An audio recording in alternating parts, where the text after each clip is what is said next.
Welcome to Hesperides Books. Learn from the greatest Christian authors of all time with the help of today's best teachers.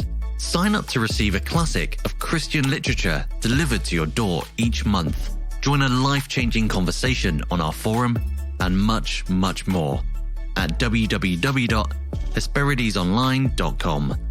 That's hesperidesonline.com. Welcome to Hesperides Books, where today we're going to be talking about one of the most influential works of the medieval period, the Consolation of Philosophy. Written in the 6th century by Boethius, a Roman politician, while languishing in jail before his eventual execution. Not only has it been influential, but it remains vital today as a work of literature and as a work of philosophy. We're remarkably fortunate to have with us Professor Louis Markos of Houston Christian University as our guide to the book. An award-winning lecturer, he is recorded for the Great Courses series and is dedicated to the idea of the professor as a public educator. Accordingly, he has written many popular and illuminating books, often focused on exploring the wisdom that can be found in pre-Christian and non-Christian texts. These include From Plato to Christ, From Achilles to Christ, and The Myth Made Fact. In addition, he has written works of apologetics, studies on romantic poets and poetry, and guides to C.S. Lewis and J.R.R. Tolkien. Welcome, Lou. Thank you very much for agreeing to guide us through the Consolation of Philosophy. Lou, a lot of your work is about why Christians should read pagan classics and why they should even read pagan myths. Broadly, why do you think it's important for Christians to engage in this kind of literature? Hey, thanks for having me on, Elliot. This is really my passion. It's what's called bringing Athens and Jerusalem together. Taking and bringing together our Greco-Roman pre-Christian heritage and our Judeo-Christian heritage. Now, a lot of Christians, especially evangelicals, which is where I hail from, are a little bit suspicious. How can we learn anything from pre-Christian pagans? They're unregenerate. How can we learn? Won't they deceive us? Well, to understand why we can learn from the pagan classics, and I don't use pagan in a negative sense, it's just the pre-Christian Greeks and Romans. The reason we can learn from them is because of a very important theological distinction between general revelation and special revelation. Now, special revelation is the way God speaks directly to people. And he does that through the prophets in the Old Testament, in the New Testament, and supremely through Christ. But Eliot, that is not the only way God speaks. That's the only direct special revelation that we focus on. But God also speaks to all people generally through creation, through nature, as it says in Romans chapter 1, through our conscience, as it says in Romans chapter 2. But God also speaks through our reason, through our imagination, and, to quote C.S. Lewis, through the good dreams of the pagans. Eliot, a lot of times the pre-Christians didn't have the answers because they lacked the special revelation of the Bible and of Christ. But they often asked the right questions. We were all made in God's image, and although we're fallen and depraved, we still retain the imago Dei, the image of God. And so we can learn real truths from reading these great pagan classics. But of course, we want to measure things ultimately against the special revelation of Christ and the Bible. So that in a nutshell is why we can read and learn from the pagan classics. Now, Boethius is something of a problem case in the sense that he is a Christian. He writes theological tracts that show he's an Orthodox Christian.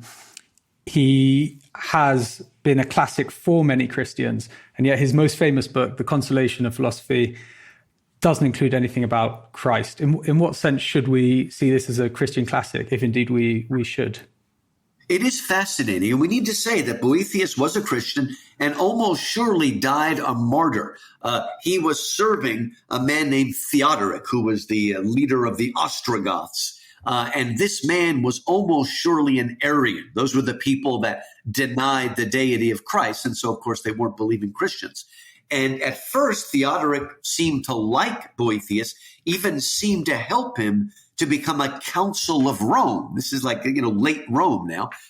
But he fell foul of Theodoric, probably because he was an Orthodox Christian, and eventually he was martyred. Now, he did write Christian reflections. He wrote books about logic and music that influenced education. But while he was in prison, he decided to write a book called The Consolation of Philosophy. What he meant by that is, what consolation can we take from philosophy? What can we learn from it that can help us to weather the storms of life? And he's going through a pretty big storm of life in prison. And again, eventually he was martyred. Now, what he did is odd. It seems odd to us, but it wasn't necessarily odd back then. He decided when he wrote this book to see what truth he could gain from the best of general revelation.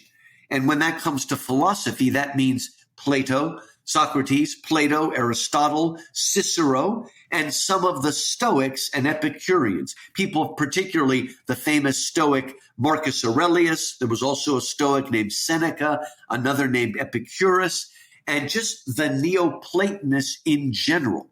He wanted to see how much we can learn from that general revelation. And the closest I can give to it is I myself write a lot of Christian books, but sometimes I'll write a book for a more general audience. And so sometimes in those books, I might not quote the scriptures because I figure my audience may not believe in it, but that doesn't mean I'm not guided by other truths that are compatible with Christianity and that point towards Christianity. So if I'm speaking at a secular museum, let's say secular humanist museum, I can still teach a lot of real truths without necessarily quoting the Bible as the authoritative, inerrant word of God. So Boethius he's not the only person that does it. We seem to know that people would experiment with these things. But what he showed us is that there's a lot we can learn from not just Plato and Aristotle, but we can take some of the myths, some from, let's say, Homer or Hesiod or Ovid.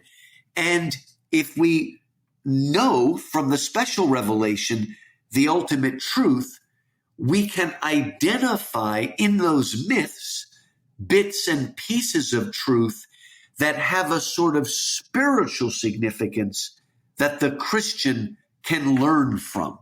Just a quick look, I don't know if you've done this, but if you want to teach your child, maybe your son, you want to teach him balance and moderation, things that certainly fit in with Christ's teaching, you might tell him the famous story of Daedalus and Icarus. Most people know that story.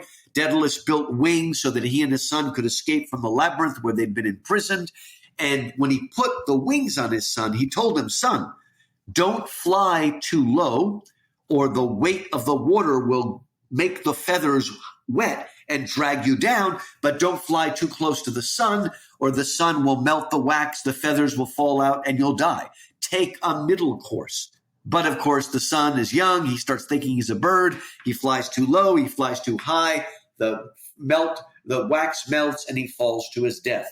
I wrote a book called The Myth Made Fact, where I show how lots of these ancient myths, some of them very strange and even terrifying, have lessons that can strengthen in a sort of devotional way a Christian reader, and especially a Christian reader reading to their children and trying to teach them Christian lessons.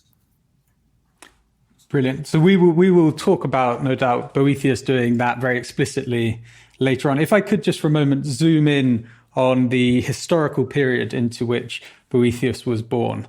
So he's born in Rome, but this is a Rome under the control of sort of the Goths or the Ostrogoths, and Theodoric is the king, as you said, for most of his life. What was it like for Boethius growing up in this environment? It was very strange. So just to get a ballpark, St. Augustine is around 400 Boethius is around 500. So they don't quite overlap, but they're within 100 years of each other.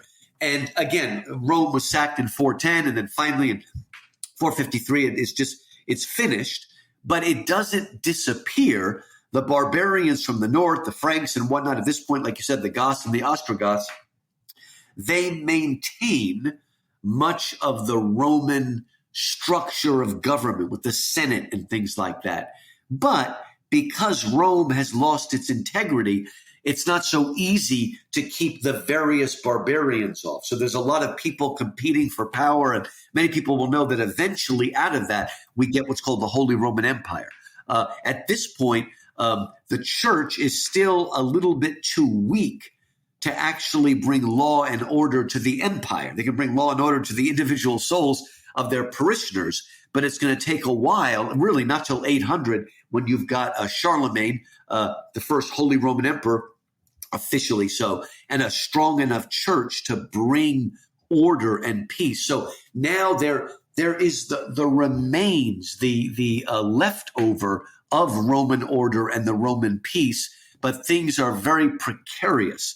Now, many people will know that in 325 AD, Constantine called for the Nicene, for a council, an ecumenical council at Nicaea. And there in 325, partly helped by Athanasius, a great theologian, they did declare Christian orthodoxy, right? That Jesus was fully man and fully God. Not what the Arians said, that he was, a man, a heightened man, right? The highest of all men, but still not equal to God. Well, a lot of people don't realize that even though theologically the Arians were defeated in 325, they held on for several more hundred years.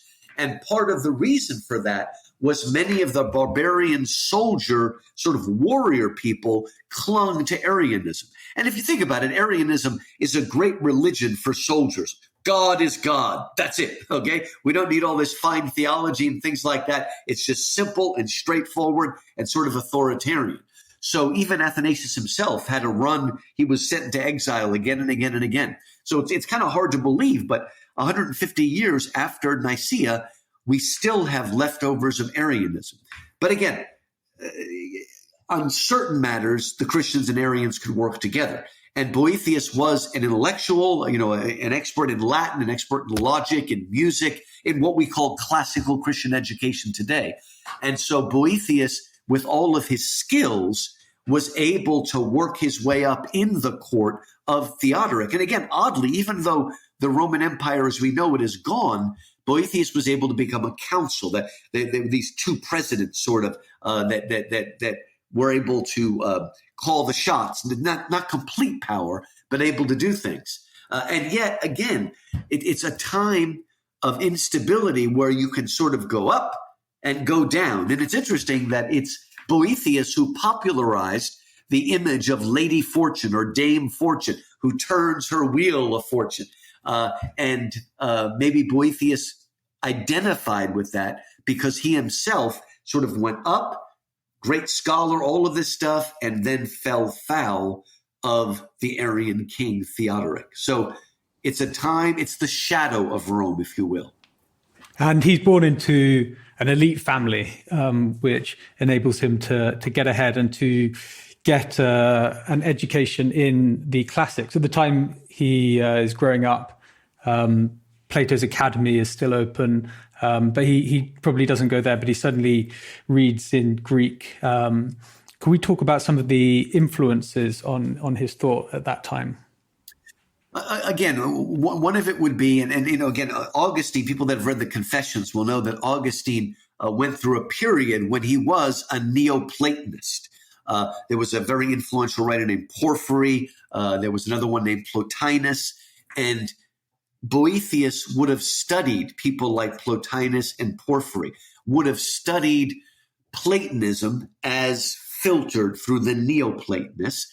And one of the things he would have studied, one of the things that I find him so helpful, is the concept, it's what I like to call ascending the rising path. There is this sense of spiritual growth.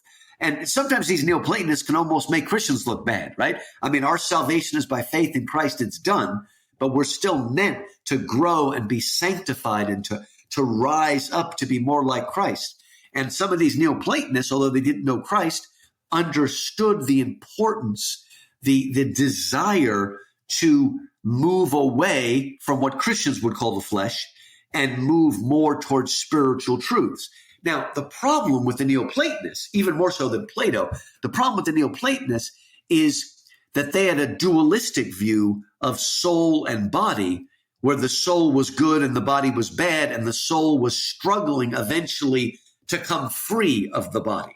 Now, the ironic thing is that there are many Christians, particularly in America, who without realizing have bought into what really is a heresy, the idea that soul is good and body is bad. In fact, soul and body are both good, created in God's image, but both fallen at the same time.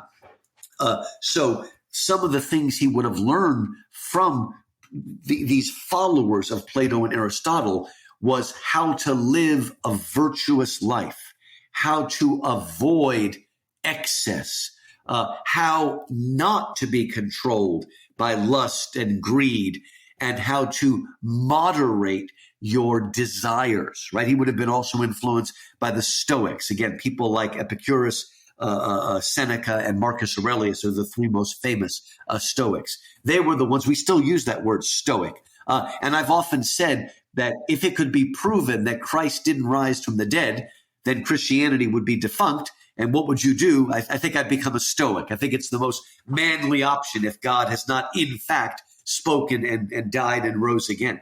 So I think he would have gotten a lot of good influences from the best of Greco-Roman. See, Elliot, these philosophers were not just teaching abstract philosophy. They were often part of schools, philosophical schools, where they were trying to live these things out and learn to control their temporal and control their lust. But many people have heard there was a group called the Epicureans. And today we think, and the Epicureans were hedonists. They believed the most important thing was pleasure. But in our modern day, we seem to think the Epicureans were running around getting drunk and sleeping around all the time. But the greatest of the Epicureans said, well, yes, the goal of life is pleasure, but if you overindulge yourself with, fornication and drinking and stuff like that, all you're going to do is hurt your body, and then you're going to be miserable. So a lot of these Epicureans, even though they put pleasure first, often like the Stoics, try to live more moderate lives. And that would have been some of the things that Boethius studied, along with Christianity. Okay, and so he, after his education, or his education is obviously ongoing throughout his life, he, and you see that in the Consolation, is still trying to live up to the ideal of philosophy. He becomes a kind of politician come philosopher in the sort of mode of Cicero. But while all the time he's becoming a politician, he's rising to consul, to something like prime minister under the King Theodoric. He's got these writing projects. Could you tell us about some of those and what he's hoping to achieve? Oh, the ones that we know about is he wrote about music and the influence of music. And that's very Platonic, because in Plato's Republic, he spends a great deal of time, actually Aristotle does a little bit too, but especially Plato spends a lot of time talking about the good and bad influence of music. And that's something we probably need to learn from today. So he wrote about that, the idea of rhythm and balance. A classical education then and today, it's been revived, follows what's called the trivium and the quadrivium. The trivium means grammar, logic, and rhetoric. And the quadrivium is mathematics, geometry, astronomy, and music. And if you think about it, the trivium all has to do with letters, with words, the way we understand words, the way we put them together, the way we use them to persuade, things like that. Whereas the quadrivium has to do with the numbers, right? Whether it's the numbers in math, or it's the numbers spread out in space that gives us astronomy, whether it's numbers in time, which is in a sense what music is, And Boethius is one who really understood not only the importance of logic and words, but he understood as well the power of numbers. And what we have of him, he's writing about those things. And it seems to have had a lot of influence on the educators of his day.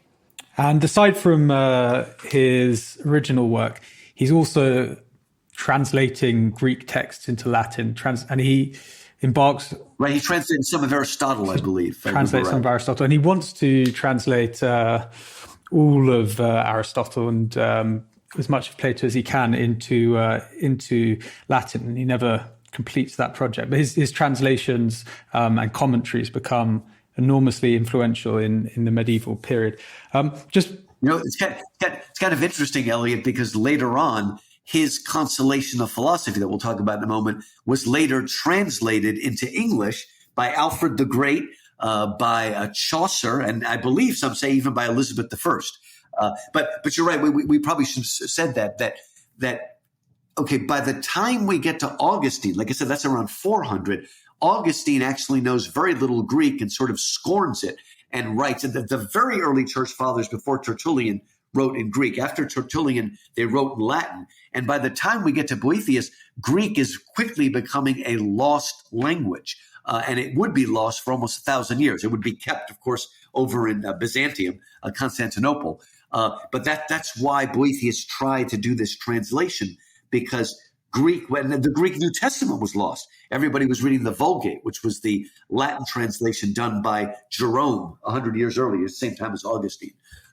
So that's why that's an important thing that Boethius tried to do. Yes, because he is, along with Augustine and Aristotle, he is one of the most important figures in medieval philosophy. He shapes its whole course through his original work and through his translation. But the Consolation has always been the most popular and the most enduringly popular work by Boethius. So we get into the book and we see that Boethius is one of the main characters, and we find out about his predicament. Can you tell us about how Boethius, the character Boethius, is at the beginning of the book? How does he feel, and what is his predicament? It's very interesting because he's given in to despair, and it seems like he's turned to consolation to be poetry, to the muses, to entertainment and things like that, and it's obviously not working.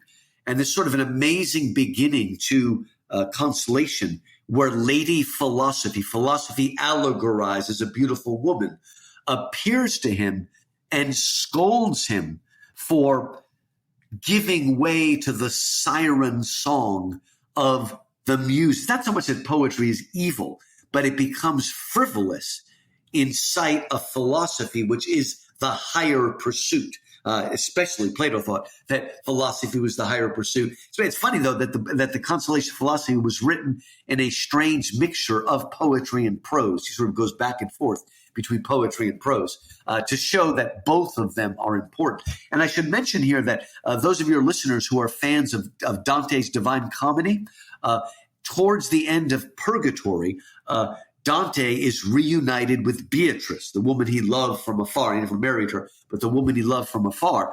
And he's all excited when he sees Beatrice, thinking Beatrice will come up and give him a big hug and kiss and tell him what a good boy you are. But instead, Beatrice just lays into him and said, "What are you doing?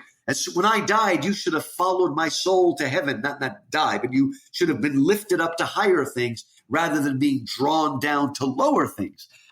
And again, she scolds him in and out. And a lot of people don't realize that Dante, who was a huge fan of Boethius, that Dante patterns that whole scene of the angry Lady Philosophy who must make him repent for his giving in to the siren. And that's the word that Beatrice uses as well, is actually coming right from Boethius. And so this is a kind of literature that is not as popular today, and that's allegory, right? Where you take something abstract and you make it concrete in some kind of image so we can see. Pilgrim's Progress is the best example of a allegory where despair is allegorized as a giant who grabs Christian and his friend and throws him in prison, in the dungeon of despair. And that's kind of what despair feels like. It's like some terrible giant locking us up. So that's what Bunyan does. But what Boethius is doing here is trying to allegorize the war or conflict between philosophy and poetry as these two ladies. And of course, if you think about it for a moment, he's kind of getting that from the Bible, isn't he?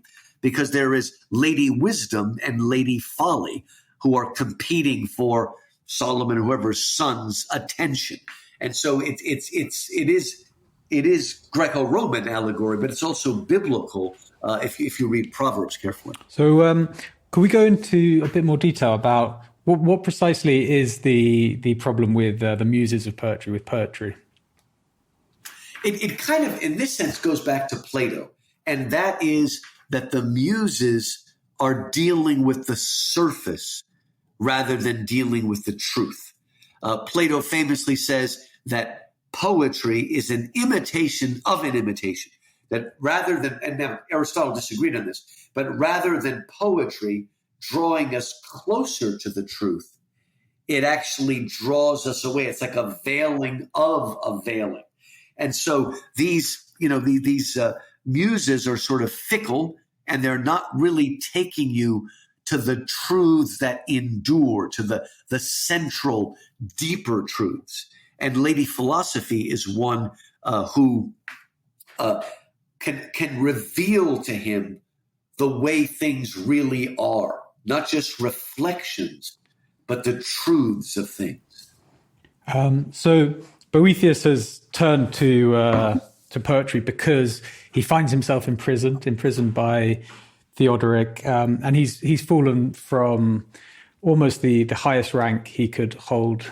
He's lost his good name, his wealth, his freedom, and he's bemoaning the fact that bad things happen to good people and like himself.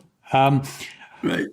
What can philosophy promise him? What kind of consolation does she It's offer? wonderful, and they're not exactly the same. But Dame Fortune ends up being as fickle as the muses, right? And here's the problem. Okay, Boethius is very foolish when he says, "Well, I had good fortune, and now fortune has abandoned me." And Lady Philosophy says, this would be like a young man falling in love with this beautiful girl who he knows has dated 5 men before him and has made them very happy for 1 month and then dropped them cold and left them despairing. And this foolish young man, boy number 5, thinks, oh, Dame, this girl will be different for me, right? It won't just last for a month. It will go on forever. If he only understood the true nature of this person, of this fickle person, he wouldn't be complaining. So you're happy and you're praising Dame Fortune. And then when she acts the way she does, it's in her nature to turn her wheel and take you to the bottom. Why are you cursing her out? It's kind of a weird thing because Lady Philosophy does not like Dame Fortune, but in a weird way, she also defends Dame Fortune, maybe because she's a fellow woman or something like that. But in a way, she's also ironically defending her by saying, why are you putting curses on Fortune? That is her nature. She takes you up and she takes you down. And you were happy enough to praise her when she took you up. But when she followed her natural course and took you down, why are you complaining now? You need to tie your star not to something as fickle as fortune that goes up and down and up and down. You need to find that which is permanent, which of course is philosophy. You need to seek after the good life and not the frivolous life that goes up and down. And to me, that's we can learn from that as well. I just kind of laughed about it. There was a big thing in America a while back where people are saying, oh, this newscaster lady was really pretty, and now she's not so pretty, and now they're letting her go. And I remember thinking to myself, well, it kind of depends on the situation. If the only reason she got the job in the first place was because she was prettier than the other ones, then how can she complain that she's losing the job because there's others more pretty than her? Now that wasn't always the case, but what I'm saying is, we need to understand that and come to grips with reality as it is. And for lack of a better word, Lady Philosophy is giving Boethius a reality check. So there's a sense in which he doesn't need consoling at all. He just needs to see that if he understands things correctly, all is good. And one thing we need to understand, and this, it's in Boethius, it's also in Cicero, but it's not going to be fully developed. It's in Aristotle too, until we get to the Middle Ages. And C.S. Lewis talks about this in the Discarded Image. And in the Discarded Image, he talks about Boethius. And that's a good book to read to learn more about some of the things we're talking about here. But anyway, the way the medievals and leading up to that saw themselves as living in a two-tiered universe. And the dividing line between the two tiers was the moon.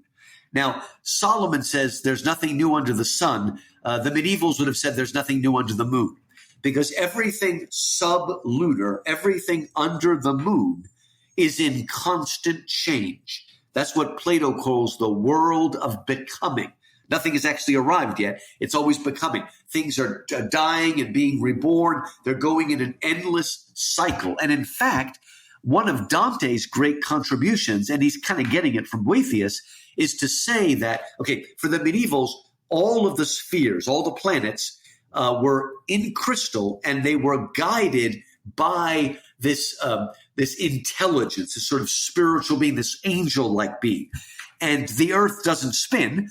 And yet Dante says, well, there is an angel that watches over the earth, but that angel is Dame Fortune. He's getting it right from Boethius. And she is the one who is, the earth is still because it's ceaselessly changing, but not actually going anywhere at the same time. So everything, but we need to understand that everything below the moon is in constant change. We can't expect things to remain the same. Everything above the moon is fixed. They believe that the heavens were perfect. The heavens did spin, but Aristotle said when something spins infinitely fast in a perfect circle, then it will never decay. It will always be perfect because there's something perfect about the circle. And that was so influential, Elliot, that even people like Copernicus and Galileo were still thinking that the cycles were circles. We needed to get, was it Kepler, who was the one that finally realized they were an ellipsis, because the image of the circle was so utterly powerful, even in the early Renaissance, that they couldn't shake it. But anyway, that's a long digression. But the idea is that philosophy has to remind him that only in the heavens, only in what Plato called the world of being, only up there are things fixed and perfect. Down here, things are ceaselessly changing because that's the nature of the world in which you live in, which is watched over by Dame Fortune. And you mentioned Discarded Image there. Something Lewis says, which goes against the assumption many people make when they read the book, is that he doesn't believe Boethius, at the time of writing, knows that he's going to be sentenced to death.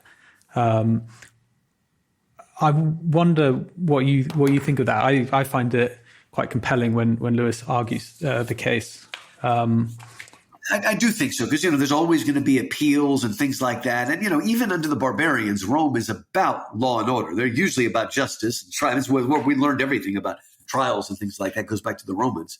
And so I do remember he said that I think it is possible that he's trying to find consolation, but he doesn't know what's going to happen. He doesn't know yet. And at least from what I've read, it sounds like what they did is they put like a rope around your head and they twisted and twisted and twisted to your eyes pop out. I mean, it doesn't sound like a very pleasant way to die. But yeah, I would agree that he still doesn't know what his fate is. He's just trying to live in that moment and find consolation there. It sounds a horrible martyrdom. And I think an interest on that sort of reading, that makes the very beginning, I think, where he talks about how death won't come, it will strike you down in the midst of life, but won't strike you down when you're despairing. It makes death too a part of fortune's wheel, rather than an inevitability he's writing under. That's sort of taken us to look at the nature of true goods. So we've talked about fortune, we've talked about her fickle nature. What instead should we be looking for if we're seeking out the good? Well, we need to, I mean, we would say, it sounds like a cliche, but we need to use what is given to us for growth. So everything's going great. Let's be thankful. Let's grow, but let's not waste the suffering that Boethius is going through, because this suffering can build character, can build perseverance. So we want to grow and learn. I don't know if you're a fan of The Once and Future King by T.H. White, but there's one place where, I'm trying to remember, I think Merlin taught Arthur, when everything falls apart and you're betrayed and all of this happens, there's only one thing for it. And he says, learn why the world wags and what wags it. I think that's the exact quote that I remember reading when I was a kid. So let's use this opportunity to grow and to take our eyes off that which is fickle and fix it on that which is permanent. Let's try to understand the nature of the universe, the nature of goodness, the nature of growth. And ultimately, we're going to focus on God. Now, again, we're writing in a pre-Christian mode, so it's more like Aristotle's unmoved mover, right? The God that is sort of outside and moves all things, and everything moves in love for God. So the theology is still going to be fairly simplistic, but it's not going to necessarily contradict Christianity. It's going to be a lesser version of what is to be revealed later. Obviously before, but later after Plato and Aristotle is kind of what we're getting at there. So the idea here is that perfect good and perfect happiness are not merely in God, they literally are God. God literally is the perfect good, and union with God is the way to find perfect happiness. Right, and people remember the two great books of virtue from Greece are Plato's Republic and Aristotle's Nicomachean Ethics. And in the Nicomachean Ethics, he says the ultimate telos, the purposeful end, the goal, the purpose of life is happiness. This Greek word eudaimion, which is almost more like well-spirited or balanced or whatever. And it's not happiness in the frivolous sense that we think of it today. Most people think of it today, but it's happiness, a sort of deep-seated contentment, being at peace with everything. I'll just give you an example of something where I think we can learn from the pagans, even at their most erroneous, right? Pythagoras was one of the first people in the West to believe in reincarnation. Now, of course, reincarnation is completely incompatible with Christianity. But what he says is so interesting. He says that we keep coming back, Pythagoras says, we keep coming back until we reach such a pitch of philosophy. We are so at peace, so at one with things that we can actually hear the music of the spheres. That's the music that the universe sings, but we don't hear it because our ears are so dull. But we get to a point where we are so in keeping with that, we hear that music, and then we will be released and we'll sort of join the universe. Now, again, completely incompatible with Christianity, and yet there's something about that idea of spiritual growth. The Christians of the Middle Ages, particularly Aquinas, but others, looking back to Plato, spoke about the ultimate thing as the beatific vision, which means the not beautiful, but the blessed vision. That for both Plato and Aristotle, the highest life is not the life of action, it's the life of contemplation. And Dante also says this too, by the way, in the comedy, that the highest goal of life is a life of pure contemplation, to contemplate the goodness and truth and beauty that is God, because God is the ultimate good and the measure of all other goods. So that is what we are moving towards. It's a little bit mystical, but that's Christianity too. Maybe a little more Greek Orthodox than Protestant, but that is a very old understanding of Christianity, the ultimate goal of the Christian. And the identification of truth and goodness is absolutely central to Boethius here, and that's a very classical idea. That's in Plato from the early dialogues. It is the good, the true, and the beautiful. Those are the three transcendentals that we are coming and moving towards. And these stand. So, could we just to explain that further still?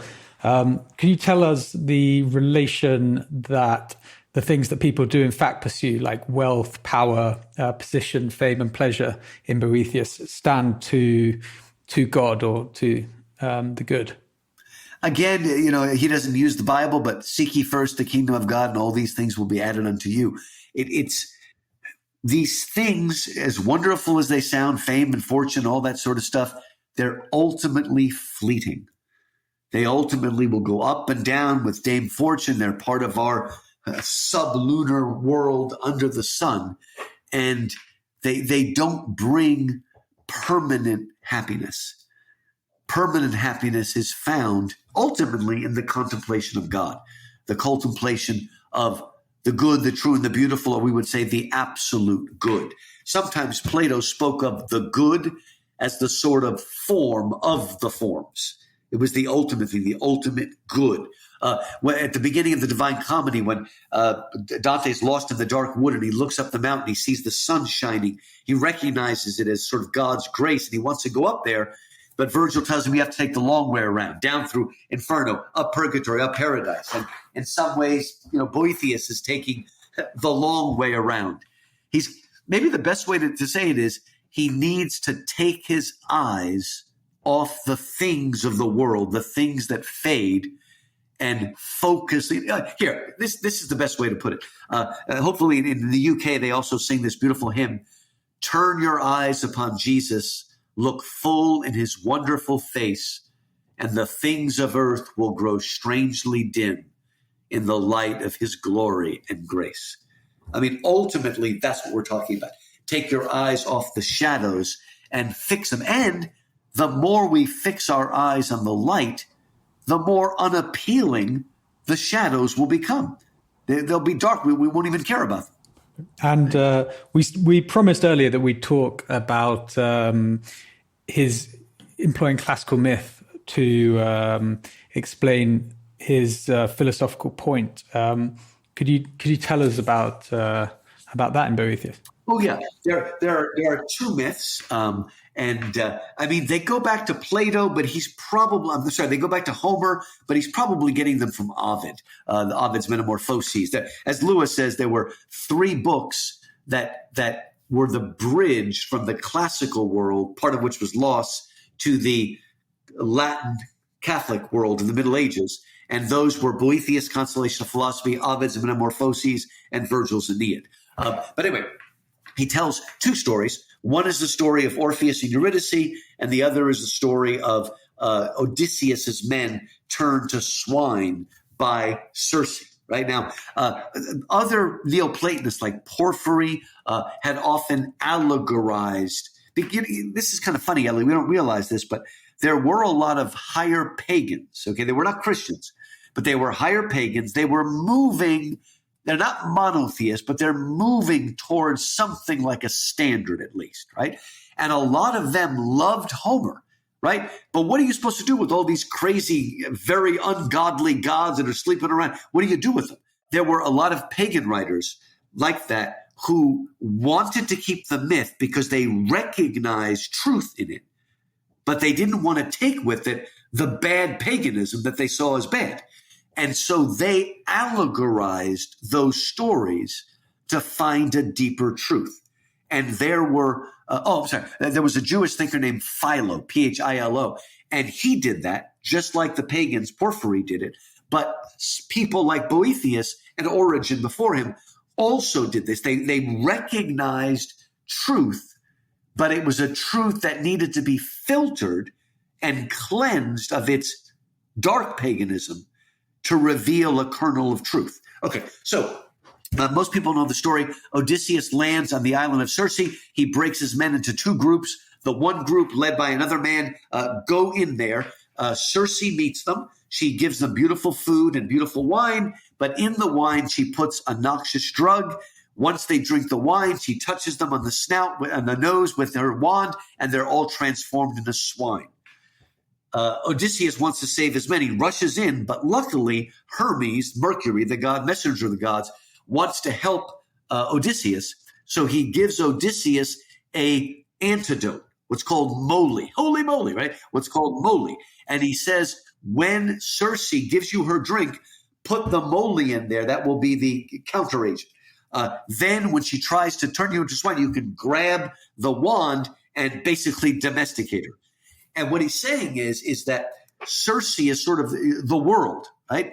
And those who do not know the truth end up being sucked in by the world and transformed into lower animals. Plato talked about reincarnation, as did Pythagoras before him. But those who know the secret wisdom, the truth, that moly, right, they can take the world and use it for good, sort of. So it's an allegory of good and evil and how we can take, Circe is sometimes referred to as the world itself, the world's body, and we can take Circe's brew and use it for spiritual strength rather than becoming a beast. But I think the other one is a little bit easier to understand, and that is Orpheus and Eurydice. Okay, most people know that Orpheus and Eurydice were married, beautiful honeymoon, but then Eurydice is bitten on the ankle by a poisonous snake. She dies and is taken into the underworld. Orpheus, in great grief, wanders the whole world looking for the doorway to Hades. After a long, long search, he finds the doorway and he makes his way down deeper and deeper and deeper into the underworld. And he comes before Hades, or Pluto, and says, Hades, please give me back my wife. She died too young. And Hades refuses. And that's when Orpheus, the greatest musician of all time, pulls out his lyre or lute sometimes and begins to sing of love. And as he sings, Pluto himself weeps iron tears, as Milton said it in his version, and the Furies beat their breasts and wept, right? And all of hell sort of stopped.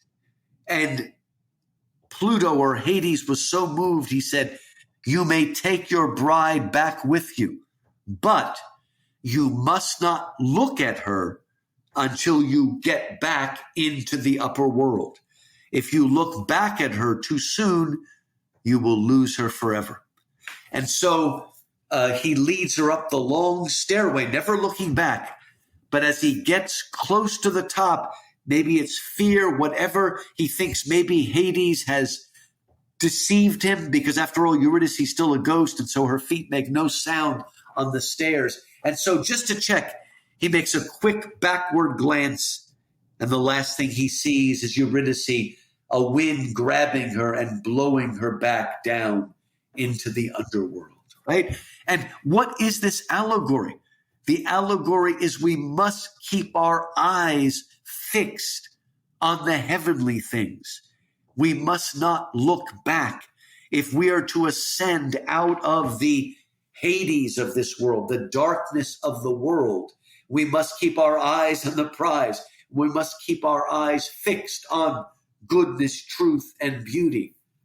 Because if we look back, we will be drawn back down into the world. So both of those myths, and I'm elaborating a bit, Boethius is trying to get from them a truth that will help us on our spiritual journey, so we go up rather than back down. God is goodness, and we should be ascending up to him. But that brings us to the next part of the Consolation, which is that if God is goodness, why is there evil in the world? And this is what Lady Philosophy is set to answer next. I think one of the great things that Boethius gives us, and Lewis quotes it many times. I mean, ultimately, evil is a misuse of free will, right? He would agree with Augustine that evil is a privation or a negation or a perversion of the good. But here's the real deeper question that Boethius handles right there at the end of the Consolation. And Lewis quotes it many Screwtape Letters, but other places he quotes it as well. All right. Almost all Christians believe that God knows the future, right?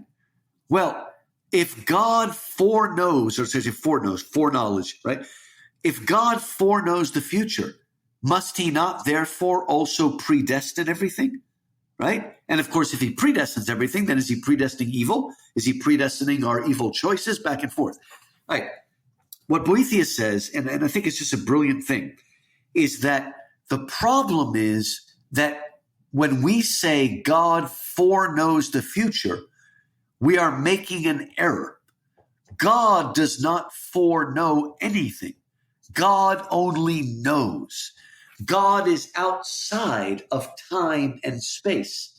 He does not foreknow the future. He knows the future because he lives in an eternal now. Elliot, too many people think that eternity means taking the timeline and going on forever. But that's infinity maybe. But eternity means no time at all. Lewis, kind of looking back to Boethius, says the closest intimation we have in eternity is a present moment. When you have one of those moments where you seem to live your whole life, it's that moment where time and eternity touch each other. So if God knows the future, or let's change words now. God does not foresee the future. God sees the future. Well, if I see you in the present moment doing something, that doesn't necessarily mean I'm causing you to do it. I mean, I could be, but it doesn't necessarily mean I'm causing you to do it. I'm just seeing you do it. Well, when God sees the future, he sees the future the way we see the present, because God sees everything in his eternal now. So God knows everything and sees everything because he's outside of time. But that doesn't necessarily mean he is causing the misuse of free will that ushers evil into the world, Adam and Eve, but also maintains that evil and brings greater evil. And like I said, Lewis quotes this often, and I think it's a very helpful way of reconciling, foreknowledge and predestination, whatnot. And it's just interesting that Boethius kind of getting ideas from Aristotle and whatnot. Augustine sort of speaks about time in that way, but Boethius sort of perfects it right there at the end of the Consolation. And this is the part of the book that people are most likely to be familiar with, because this is the part 5 that's really taken up by philosophers today. And if you do encounter Boethius in a seminar, it's likely to be this passage that you look at. It's interesting, Elliot. I teach at Houston. Well, it was Houston Baptist University. Now we call it Houston Christian University. And one of my colleagues is William Lane Craig, who teaches part of our apologetics. And he comes up with this sort of Molinism, middle knowledge, trying to find a way between sort of Calvinism and this idea we're talking about Boethius. And it's interesting. I don't know if it works fully, but people are still debating that and trying to understand how these things are. There are even some Christians who speak of God as if he's living in time with us, which I think is a little bit problematic. So there's still the dialogue continues. That's good. There was one part of the work a little bit earlier that I would like to pick up, and that's a distinction made between providence and fate. Could you explain that distinction and why it's important? Again, so often the barbarians, especially the Germanic barbarians, if you ever read any Norse mythology, the Teutonic stuff is so dark and fated. Destiny is all, as it says in the Lost Kingdom, the Last Kingdom. So fate again is something that is still in a way tied to this world. It's still a kind of locked in kind of destiny. But providence, and the word providence, a lot of people don't realize it. Pro means before, and the VID, think of the word video, which is something you see. Providence literally means to see before. So when we say God provides, we ultimately mean that God sees before what our needs are and provides them. So providence is something that is much higher than fate, that sees everything all at once. The analogy often used is if you're, we just celebrated the 4th of July, Trader Day over there. And the idea is that if I'm watching a 4th of July parade, right, I'm seeing the parade go by, float by float, float by float. But imagine somebody in a helicopter who watches the parade and sees all of it from beginning to middle to end all at once. Providence has that higher kind of vision that sees everything and sees how it all fits together. Whereas fate is something that, you can tie it up to the influence of the stars and astrology as we still see it today, being part of that system, what will later become a clockwork universe under Newton. But again, we're talking about something higher than fate. We're talking about the God who sees all and knows all and understands the plan from beginning to end. So providence is kind of God's plan, and fate is the playing out of that plan. Yeah, that's a good way to put it. In time. And one just question on that point. Why then, how does this form part of the answer to the question of why we see evil around us, why we see bad things happening to good people, good things happening to bad people? How does that distinction help us make sense of this? We're only seeing the part of the parade that we're part of. We're seeing the little small acts and scenes working themselves out, but we're not seeing the whole play from beginning to end. We're not getting a grasp of the whole thing. I was going to use another analogy. I can't think of one now. But we're like the characters inside the play, and providence is the playwright that is outside the play. And I just think of something that Lewis says that, of course, Boethius doesn't go this far, but Boethius says, imagine if you're Shakespeare and you want to speak to your characters who are stuck inside the play, how can you really do it? And the ultimate way to do it is to write yourself into the play as a character. And that's the part that Boethius is not getting to because he's dealing with general revelation. But you're sending things. They are working out within the framework of the play. We only see that part of it. We don't see the wholeness of the picture. I guess the best way I can explain it. It's kind of a difficult concept. You've spoken about some instances already, but could you tell us about how the book has been received and how it's been influential across time? It's kind of interesting. First of all, the idea of Dame Fortune has been very, very influential. Also, like we said, the idea of providence and fate and foreknowledge and choice and things like that. But it's funny because, like I said, Chaucer actually translated Boethius. And what's really neat about this is if you read the Knight's Tale, which is the first really long tale of Canterbury Tales, there's a part of that where basically Chaucer is directly quoting Boethius. But to me, I think the most interesting influence that Boethius had was in its genre, a different way. Okay, let's look at the Knight's Tale. Okay, Chaucer was a believer. Nobody knows what Shakespeare believed. He was obviously in a Christian culture. But there are things that Chaucer tells us that make it pretty clear that he was a believer.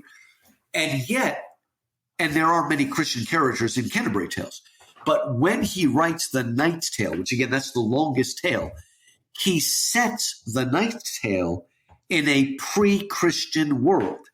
And so even though maybe Chaucer, the Christian, would have liked to have injected Christianity into Knight's Tale, when he wrote the Knight's Tale, he remains true to the people and the characters that are living within that pre-Christian pagan world. And I think he's learning how to do this from Boethius, which is probably the reason why he literally quotes Boethius's Consolation in the Knight's Tale. Also, again, it's always hard to know what, but Beowulf, and just as Lewis was something of an expert on the Consolation, his good friend Tolkien was an expert on Beowulf, and Lewis was expert in everything, really. But anyway, Beowulf, and read the great essay called Beowulf, the Monsters and the Critics by J.R.R. Tolkien, author of Lord of the Rings. And he'll say that the author was clearly a Christian monk. He's anonymous, but he was clearly a believer. But when he wrote Beowulf, sort of like Knight's Tale, which of course is later, but like Knight's Tale, like Boethius, it is set in a pre-Christian world. And the author shows incredible restraint. He obviously loves his character Beowulf, but he cannot give him the Christian heaven because that is not available to him in his world. And so he stays true to the pre-Christian pagan setting of Beowulf by giving Beowulf the highest honor or the highest reward a Viking can have, and that's the super great Viking funeral and all that sort of stuff and whatnot. If you read Beowulf carefully, you'll see that every so often he kind of breaks in just a little bit, that monk. But again, he shows amazing restraint, and he does that. Now, interestingly, there's another book that does this, and it's called The Lord of the Rings. Tolkien was a strong believing Catholic, and yet The Lord of the Rings is set in a world that is not only pre-Christian, it's pre-Jewish. So it's even earlier because the Middle Earth is the earth. If you read the letters, it's pretty clear. But it is even before God reveals himself to Abraham.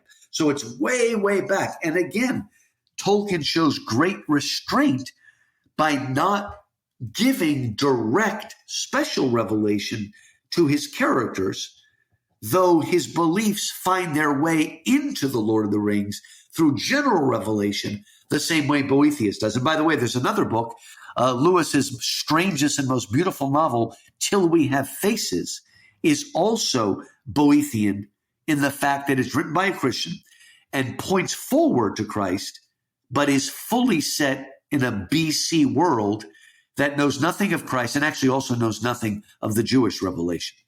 So to me, that's one of the really exciting literary influences of Boethius. And also you've given us lots to ponder and lots. We've got a reading list there. Is there anything else you would recommend reading to those who have read the Consolation and enjoyed it, got something from it? By either it can be about Boethius or by other similar authors. One of the things I do, if you're interested in this concept, I wrote a book called The Myth Made Fact, Reading Greek and Roman Mythology Through Christian Eyes. It's actually available on Audible. I actually did the audiobook for that book. It's the only time I ever did that. Very exhausting job. But anyway, there I try to take 50 myths and show how they point forward towards a greater truth that the inventor of the myth would not have known about. And I'm really fun. I also did one called From Achilles to Christ, where I look at the Iliad, the Odyssey, the Aeneid, and the Greek tragedies in the same way. And finally, From Plato to Christ, looks just at Plato and the way things in him can teach us truths, but can also shine a lamp on the greater truths that are to come. Those of you that are enjoying Boethius, you really should read Virgil's Aeneid and Ovid's Metamorphoses, because those were the ones that were so influential on the later Middle Ages. You know, they were the gateway, if you will. Another work that is set in a pre-Christian mode is actually Samson Agonistes by John Milton, which is the story of Samson turned into a Greek tragedy and written in a Greek tragedy. But again, Christ is never mentioned, of course, but it's also pointing forward. So I think, and of course, Dante's Divine Comedy is something that needs to be read again and again in its powerful mingling of the Greco-Roman and the Judeo-Christian, bringing together a much greater fusion. Oh, one more thing, because this is often missed. Obviously, we want to read the Iliad, the Odyssey, the Aeneid, but Cicero wrote a short work called The Dream of Scipio that was incredibly influential. It's part of, Cicero wrote something called the Republic. And just like Plato's Republic ends with the myth of a myth about the afterlife, Cicero's Republic ends with the Dream of Scipio, which is a vision of the afterlife. But we've lost almost all of the Republic. But luckily, the Dream of Scipio was preserved in a Latin translation and exerted a great deal of influence. It even influenced Chaucer, but throughout the Middle Ages. So I would encourage looking that up, the Dream of Scipio, and to see what it does and its influence on Boethius and also on Dante. That's a lot to be getting on with. Thank you very much for that. One last thing. What about King Lear? Again, nobody knows what exactly Shakespeare believed, but King Lear is clearly set in a pre-Christian pagan England as being seen by the eye of at least a Christian culturally, if not a believer. It's hard to know, but there's just another example of that kind of writing, that kind of genre that Boethius helped open our eyes to. No, Lou, thank you very much. You've been a marvelous guide to Boethius. Hey, thanks so much, Elliot. Thanks for doing this. And this is a book that I think needs to be revived. Perfect. Thank you very much. Thank you for listening. If you want to support us, please leave a rating or review and sign up for more at www.hesperidesonline.com.